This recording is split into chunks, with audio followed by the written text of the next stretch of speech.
अस्सलाम वालेकुम my YouTube viewers, कैसे हैं आप सब। आज की इस वीडियो में मैं आपको बताऊंगी कि समर्स आते ही जब हम एसी को ऑन करते हैं तो हमें मोस्टली दो तरह के प्रॉब्लम्स फेस करने पड़ते हैं। पहला तो इसका एयर थ्रो सही नहीं होता, यानी जितनी मिकदार में हवा जो है वो इस एसी में से बाहर आनी चाहिए उतनी नहीं आती, कम होती है। और दूसरा ये कि इसकी ठंडक भी कम होती है, जितना ठंडा चिल्ड होना चाहिए उतनी नहीं होती। तो ये सारे प्रॉब्लम्स इस वजह से होते हैं कि इसको क्लीनिंग की और सर्विस की ज़रूरत होती है। तो आज की इस वीडियो में मैं आपको बताऊंगी कि कैसे आप बहुत आसानी से घर में खुद इसकी सर्विस और क्लीनिंग कर सकते हैं और इसके लिए किसी को बुलाने की भी ज़रूरत नहीं पड़ेगी। एसी के दो पार्ट्स हैं, एक ये आउटडोर यूनिट कहलाता है और आउटडोर यूनिट घर के बाहर के हिस्से में होता है और इसकी सफाई जो है वो भी हमें करनी होती है। तो ये आप देख रहे हैं कि एक ये पार्ट जो सामने नज़र आ रहा है और एक बैक का पार्ट, यहाँ जाली लगी होती है। तो आप पाइप के ज़रिए खुला पानी इस पे डालें या मग के ज़रिए इसमें बस आपने पानी खुला डालना है ताकि जितनी मिट्टी और गर्द है वो इसमें से बाहर नीचे की तरफ गिर जाए। और इस साइड पे आपको कुछ भी नहीं करना, सामने का जो पोर्शन है इसमें भी आप पानी डालेंगे। ये इंडोर यूनिट कहलाता है, दूसरा पार्ट है ये, और ये कमरे के अंदर लगा हुआ होता है। और ये पार्ट वो है जो जहाँ से आप इसको ऑन ऑफ भी करते हैं, इसकी स्पीड भी रेगुलेट करते हैं। इस पार्ट को खोलना सबसे पहले हम देखेंगे कि कैसे खोलेंगे। इसमें अगर आप देखें तो सामने की साइड पे आपको इस तरह से पार्ट्स नज़र आएगा और ये ऊपर की साइड पे खुलता है। और आप ये देखें कि साइड पे भी हर एसी में इस तरह से खोलने के लिए कोई ना कोई यहाँ पर एक पार्ट बना होता है। आप इस तरह इसको ऊपर की साइड पे खोल लें, अंदर आपको एक जाली नज़र आएगी जो कि बहुत ज़्यादा गंदी हुई हुई होती है। इसी जाली की सफाई हमने करनी है। तो हमारी सर्विस वाले जो बाहर से आके करते हैं वो भी सिर्फ यही काम करते हैं कि वो इस जाली की सफाई करते हैं।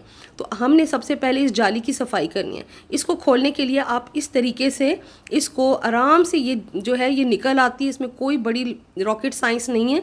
आप इसको बाहर निकाल लें और अंदर भी देखेंगे आप कि ये गंदी होगी। और इसी तरह दूसरी साइड पे भी आपको जाली नज़र आएगी, उसको भी आप आराम से इसको बहुत दोनों हाथों से इसको बाहर निकालें। मेरा चूँकि बिज़ी है इस वजह से मैं एक हाथ यूज़ कर रही हूँ, लेकिन आप दोनों साइड से पकड़ के इसको बहुत आराम से बाहर निकाल लें। इसको बाहर निकालने के बाद आप देखेंगे कि अंदर की साइड पे भी आपको जाली नज़र आएगी जो कि गंदी हुई हुई है। तो इसको भी सफाई हमने करनी है। इस पार्ट की सफाई के लिए हम जो है वो यूज़ करेंगे एक ब्रश जो कि बहुत सॉफ्ट होना चाहिए इस तरह से। तो ड्राई ब्रश के साथ ही हम बहुत आहिस्ता आहिस्ता इसकी सफाई करेंगे और इसकी सारी मैल जो है वो उतार देंगे ताकि ये जो इसमें फंसी हुई है और डस्ट और ये सारी मिल के तो वो उतर जाएगी। और आपने बहुत आहिस्ता करना है और इसको ज़्यादा दबाना नहीं है क्योंकि ये जाली टूट भी सकती है अगर आप लापरवाही से करेंगे। तो इस तरह पूरी जाली की सफाई आप इसी तरीके से कर लें। तो आप देखेंगे कि सारे, अब ये ऊपर के पोर्शन में भी आपको इसी तरह की जाली नज़र आएगी। तो आपने ऊपर के पोर्शन में भी इसी तरह पूरी जाली की सफाई कर लेनी है। ये जो आपको पार्ट नज़र आ रहा है तो ये बहुत इजीली रिमूव हो जाता है। आप इसी तरह इसको रिमूव करें और इसकी सफाई कर लें। सफाई करके वापस उसी जगह पर आप इसको लगा दें जी। अब आपने देखा कि आपने सफाई भी कर दी, ऊपर के इस पूरे पार्ट की जाली की सफाई और नीचे की भी जाली की सफाई आपने कर दी और आपने खुश्क ब्रश से करनी है। अब आपने एक दोबारा से जब इसकी सफाई करनी है तो खुश्क ब्रश के साथ ही ये जो आपने नेट उतारी थी पहले, इसके ऊपर से भी ये देखें किस तरह मिट्टी उतर रही है। तो पूरी नेट की आपने मिट्टी उतार लेनी है।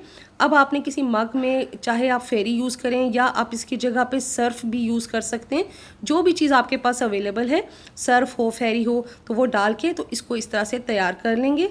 तैयार करने के बाद आपने जो जाली पहले ड्राई ब्रश के साथ आपने मिट्टी उतारी थी, डस्ट उतार दी थी, अब उसको आपने इस तरह बहुत आहिस्ता आहिस्ता, इसको भी ज़ोर से नहीं रगड़ना, आहिस्ता आहिस्ता पूरी इस नेट के ऊपर आपने इस तरह से सर्फ या फेरी के साथ साफ़ कर लेना है।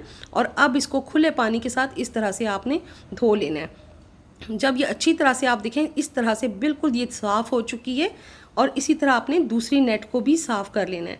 और उसके बाद आप इसको हल्के से यूँ झाड़ लें, झाड़ के और उसको पंखे के नीचे रख के ड्राई होने के लिए छोड़ दें। जब ये बिल्कुल ड्राई हो जाए तो आप देखें हमने 3 काम किए। पहला हमने काम किया कि हमने ये सामने की जाली की सफाई की। उसके बाद दूसरा काम हमने ये किया कि हमने ऊपर वाली जो नेट थी इसकी ब्रश के साथ सफाई की। और तीसरा काम हमने ये किया कि हमने ये वाली जो नेट उतारी थी सामने से, इसको साफ़ किया। अब आप देखें कि ये ड्राई हो चुकी है, बिल्कुल ठीक हो चुकी है। तो अब हमने इसको लगाना है। लगाने के लिए आप देखिए कि इस तरह से जो स्ट्रेट वाला पार्ट है और जो उभरा हुआ पार्ट है वो बाहर की तरफ होगा। अब इस साइड पे आप देखें कि ऊपर लगा हुआ है एक, तो उसके ऊपर से गुजार के तो दोनों हाथों से पकड़ के बहुत एहतियात से आप इसको पीछे की तरफ, बिल्कुल ऊपर की तरफ रख के पीछे की तरफ इसको जब पुश करेंगे तो ये बहुत आसानी से पीछे चला जाता है। मैं चूँकि एक हाथ में कैमरा है इस वजह से एक हाथ यूज़ कर रही हूँ। इसी तरह अब दूसरी साइड की भी आप देख लीजिए। नेट का ये जो उभरा हुआ पार्ट आपको नज़र आ रहा है ये बाहर की तरफ होगा और इसी तरह दोनों हाथों से पकड़ के बहुत एहतियात से आपने ऊपर की तरफ रख के जब आप उसको पुश करेंगे आगे की तरफ ये बहुत आसानी से पीछे चला जाता है।